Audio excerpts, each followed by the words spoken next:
What up, though, people? Thank you for pushing play on the Lion's Roar vlog. We are on chapter 21 of the second books of Adam and Eve. Let's jump in. After this, another company gathered together, and they went to look after their brethren, but they perished as well as they. And so it was company after company until only a few of them were left. Then Jared, sickening from grief, and his sickness was such that the day of his death drew near. So listen to this. He was sickened from grief, stress, frustration, irritation, and his sickness was such that the day of his death drew near, meaning that junk made his body change, and he brought on he sped up his physical death. Which that's why I feel like, excuse me, but that's why I feel like there's a certain part of the spirit that once it realizes, like, listen, man, once you realize that the people you care about, and like, whether it's your posterity, whatever, like whoever, people you trying to help, people you trying to reach out to, whatever, like that. Once you realize that they don't care and you wasting your time, it ain't worth it to do all that grief and sickness and you caring so much that you could now causing yourself stress, man. Let them go, like the Spirit of the Most High said. Like in the previous chapter, and like what I said in that previous video, I know it was a little bit longer, but it was a good one, and it's deep like that. And I really wanted to leave more commentary. That video probably should have been like 50 minutes for real, because there was a lot to unpack in that chapter. But it's only 28 minutes. Go back and listen to it again. But I just feel like, that's not cool. Like you just care so much that you stressed out in your body. You dying because of it. Nah, bro. Listen, if they don't care, let them not care. You know what I'm saying? Like, who cares? Like, if that's what they want to be on, go ahead, dog. Like, we're gonna show up and try and help you. But if that's you want to be dumb, we're gonna let you be dumb. I'm not taking that trip with you. That's how I got to be, because you to the point where you getting stressed out to the point to where it's causing you to die because of somebody not listening to you. That's not the move. Then he called Enoch his eldest son, and Methuselah Enoch's son, and Lamech the son of Methuselah, and Noah the son of Lamech. And when they were come to him, he prayed over them and blessed them and said to them, Ye are righteous, innocent sons. Go ye not down from this holy mountain, for behold, your children and your children's children have gone down from this holy mountain and have estranged themselves from this high place, holy mountain, high place, okay? Through their abominable lust and transgression of the Most High's commandment.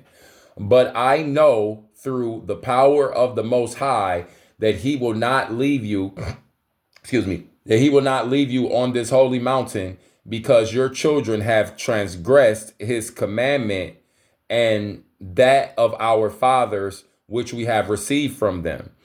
But, O my sons, God, Yahweh, Elohim, the Most High, will take you to a strange land, and ye never shall return to behold with your eyes this garden and this holy mountain. Therefore, O my, meaning you're about to move from, even though they had transcended from the higher place than that, they were still in a high place. But now they're about to even move from that high, but they got to go away. They have to move away from that space, because now that space has been overtaken by darkness, because a lot of their posterity has went down and joined the children of Cain. Okay. I'm going to say this here.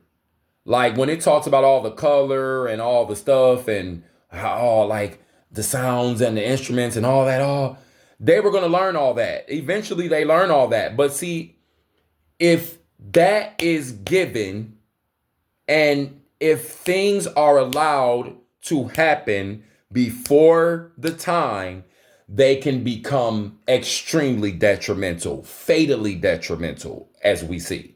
And as we're going to see throughout the rest of this, a few more chapters is left in the books of Adam and Eve. And as we move through the scriptures, the Apocrypha, Keeping the Gas, whatever, we start to see that, eventually, these people become the Israelites, the Hebrews, and things are added to them as they go. But up here up front, there's all this stuff. It's not the symbols and the music and the instruments that was the sin. It's not the color of the garments. It's not the painting of the nails. It's the fact that they did all that in negative, evil, dark reason in their mind and in their hearts. So, we have Jared petitioning to the ones what he just said, and Jared says to them, y'all not gonna be able to stay here. Okay. But oh my sons, God will take you to a strange land, and ye never shall again return to behold with your eyes this garden is holy. We just read that. Therefore, my sons, set your hearts on your own selves. What did I say? Man, what did I say in the previous video? I may have said it a little bit earlier. Man, focus on you, dog. Like if they want to be crazy and jump into the hellfire, let them do it. There's this thing with the modern church where it's like you're supposed to be running, and with the modern American church, this corner church mentality, American religious mentality. You're supposed to be running after everybody who don't pay no attention, to the point to where you just don't have a life of your own, because you need to be so worried about trying to get them to be better and to be saved and to be different and to see what you're trying to do and all this stuff. Man, let them fools be fools if they want to be fools, bro. Worry about yourself. It's right here. I'm not saying like don't try to put situations in the fray for people to be held accountable. I'm not saying to not try to help your fellow human or not try to bring them to a higher space. I'm saying once you've done that work and they still be like ignorant of you and they don't care and it's clear and they just keep doing what they want to do, who cares? Holla, dog. Do whatever you want to do. Who cares? It's okay to be like that. Pray for them, love them from a distance, keep it pushing. All right, so therefore, my sons, set your hearts on your own selves and keep the commandment of God, of the Most High, of Elohim, of Yahweh, which is in you. And when you go from this mountain, from this holy place, this pure place, into a strange land which you know not, or that which you don't know, take with you the body of our father Adam, and with it these three precious gifts and offerings, namely the gold, the incense, and the myrrh, and let them be in the place where the body of our father Adam shall lay. Okay. And unto him of who you shall be left, O my sons, shall the word of God, or the word of Yahweh, Elohim, the Most High, come. And when he goes out of this land, he shall take with him the body of our father Adam, and shall lay it in the middle of the earth, the place in which salvation shall be wrought. Then Noah said unto him, who is he of us that shall be left? And Jared answered, Thou art he that shall be left, and thou shalt take the body of our father Adam from the cave, and place it with thee in the ark when the flood comes. And thy son Shem, who shall come out of thy loins, or we don't know that that's going to be his name yet. So like I said, some of these things in the translation of it, they put in certain things to help understanding and clarity. But Jared wouldn't have said the son's name. He just would have said, and your son who shall come out of your loins, it is he who shall lay the body of our father Adam in the middle of the earth, in a place where salvation should come. Probably because just the natural evolution process, as the generations evolve, and he's like probably calling it like, yeah, it's probably gonna be you the youngest, and it's probably gonna end up being like, your son, because that's gonna be like you are gonna have the furthest projection or I'm sorry, the furthest trajectory from here of people, of our people, is going to be your sons, Noah. Okay. So, um, he says it's Shem who will lay, well, he says it's Noah's son, but it's Shem who will lay the father of Adam in the middle of the earth, in the place whence salvation shall come. Then Jared turned to his son Enoch and said unto him, you, my son, abide in this cave and minister diligently before the body of our father Adam in all the days of thy life, and feed the people in righteousness and innocence. Now, that doesn't mean the literal body of Adam. What it's saying is, follow the rules and the teachings and the balance and the flow and the foundation of your fathers. Okay, that's what it's saying. Like, you be that voice and you be it forever. Don't move away from that, no matter what happens. Okay, and we know Enoch don't move away from that, because Enoch is the first for real, gets one of Enoch lays it down. When we get to the books of Enoch, we're gonna get into that. All right. And Jared said, no more. His hands were loosened, his eyes closed, and he entered into rest like his fathers. His death took place in the 360th year of Noah, and in the 989th year of his own life, on the 12th of Takhas, on a Friday. Takhsas.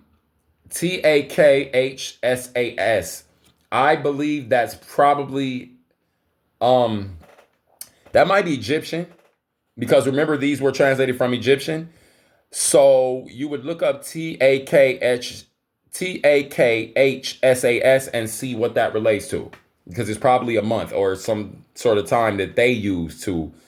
And then it says on a Friday. They wouldn't have used that word back then. So that's what I'm talking about when it comes to translation and things like that. So don't think like, oh, they have the same thing we had going on. No, they didn't. They didn't have weeks like how we have weeks back then. They measured their time differently. They recorded their time differently, I'm sure. But as Jared died, tears streamed down his face by reason of great sorrow for the children of Seth. Even in his death, he was really worried about them. And that shows his heart of the higher one. But like I said, see, we here now is going to know something different than that. So that's how come I'm like, man, ain't nobody going to be crying about them. And I know that sounds so cold, but it's not, because like what I told you, just like the father told Ezra, like, Ezra, stop asking me about the sinner when it's time for them to get purged. I don't care. I won't care. You stop asking me about them. Next question. Next. Let's move to the next thing that I want to show you. You're wasting time asking me about them. That's the spirit of the Most High that told that to Ezra. That's not me making that up. I'm going to read that on this vlog to you. So I'm just saying. But I understand where Jared's coming from here. Early humans really want things to be right. And like I said, bro, I hate that dark energy. I feel the same way. But see, like me, I'm not about to be letting it make my body and my stress and cortisol and adrenaline dumping all the time, and you frustrated, you irritated walking around, man. Ain't nobody got time for that, bro. Like, whatever, move left. Like, it is what it is. That's what you want to do. That's what you're going to do. I'm not about to keep like showing up while you keep jumping in hell and I got to keep watching that. I'm good, bro. I ain't got time for that. But as Jared died, okay, the tears streaming down for the children of Seth who had fallen in his days.